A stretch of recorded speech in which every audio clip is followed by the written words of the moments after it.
I am a cousin of the seahorse, a friend of the stingray, a sister of the dolphin who in the water finds her way. My story is of struggle and greed and never being afraid. I'm a girl, of course, but also a mermaid. I'm an ambitious athlete. I work as hard as I play. I sweat and strive and push myself, improving day by day. Through sports, I have learned discipline and how to win and lose. I have gained courage, confidence, and occasional boosts. I have a motor and sensory disorder, a condition that has no cure. It keeps weakening my muscles, but I have learned to endure. I couldn't walk by 13 and started using a wheelchair. Kids bullied me in school and threw staples in my hair. Yet, I'm just a girl who sees water and kicks off her shoes, who somersaults in a pool and is no different from you. When I swim, I am like everyone else, splashing and having a blast, floating and frolicking. But even more, I love moving fast. I'm fragile yet I'm tough, sometimes frustrated but I'm beat. Sometimes bottles are tough to open, so I just use my teeth. I can't use my fingers to text, so with my knuckles I write.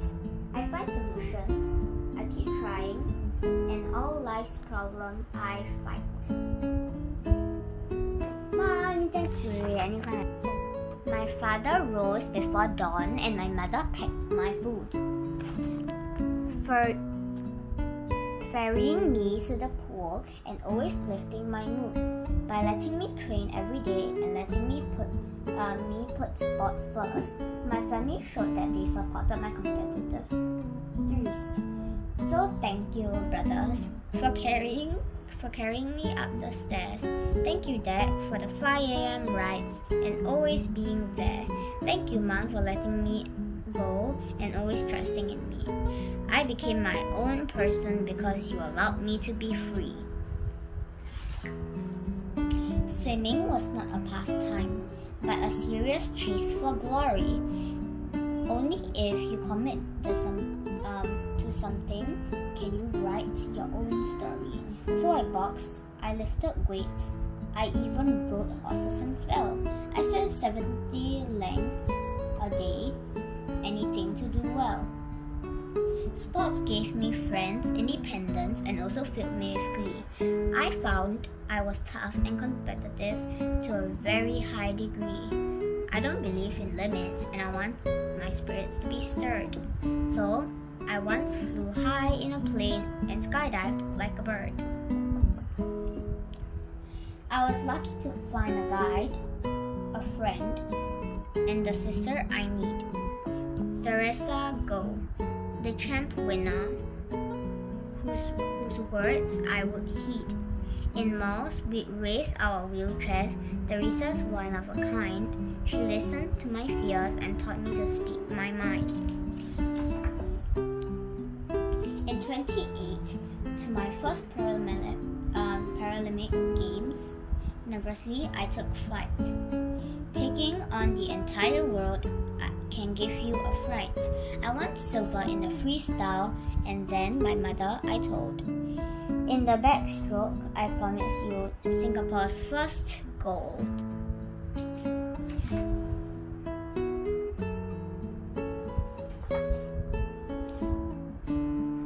The Paralympics is easily the greatest place I've been. Athletes with disabilities, but as competitive as you've seen, they have done the hard work and they've all paid the price.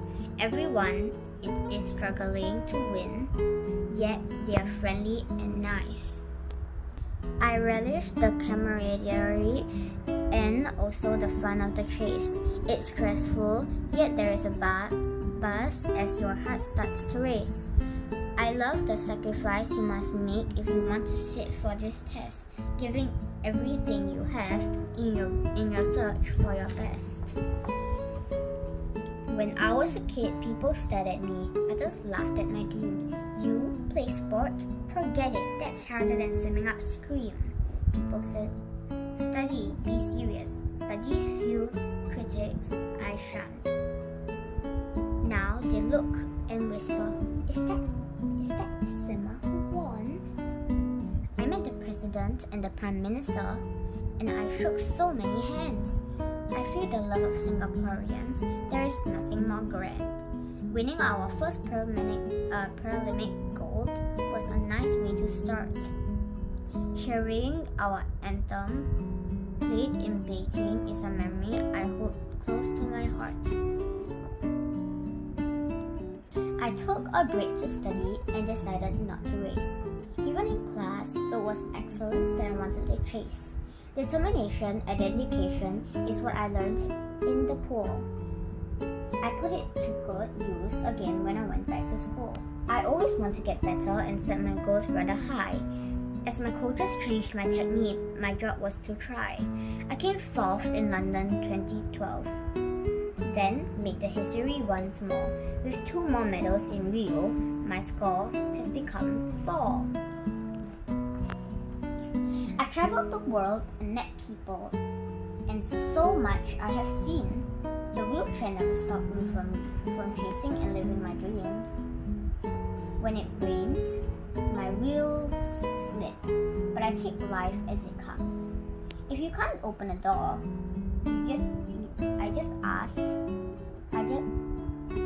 If I can't open a door, I just ask from someone. My wheelchair is not my prison. It's really only my right. I'm a self-reliant woman who across this city does glide. I take taxis and the MRT, and with friends I will roam, or sometimes sit in the restaurant and family and happily eat on my own. Physically and mentally, for me, sport has been great. It helps me fight my disability and has opened debate. People now look at us and don't merely see the disabled, but talent and ambition and someone who is able. I do not want your pity. I just want respect for my tribe. There is nothing we can do. If we work side by side, my journey is not finished. My life has only begun. But I am simply grateful for how far I have come. About the Paralympic Games, wheelchair tennis, sitting volleyball, para-swimming, yes, the Paralympic Games, which are held every 4 years in the same year as the Olympics, are all about competitive sporting events. With more than 20 sports for the physically disabled, some participants may be in wheelchairs, some may have spinal injuries and are unable to walk, or they may have conditions that affect their ability to move their muscle well. Others may be missing a limb. Some of those taking part may have visual impairment, which includes those who are completely blind. They are all athletes. The sports they can complete include archery, athletics, cycling, fencing, rowing, and rugby. In the Winter Games, disabled athletes can ski or play ice hockey. There are other multi-sports events for athletes with physical disabilities, such as the Asian Para Games, which parallel the Asian Games and the ASEAN Para Games, which parallel the Southeast Asian Games.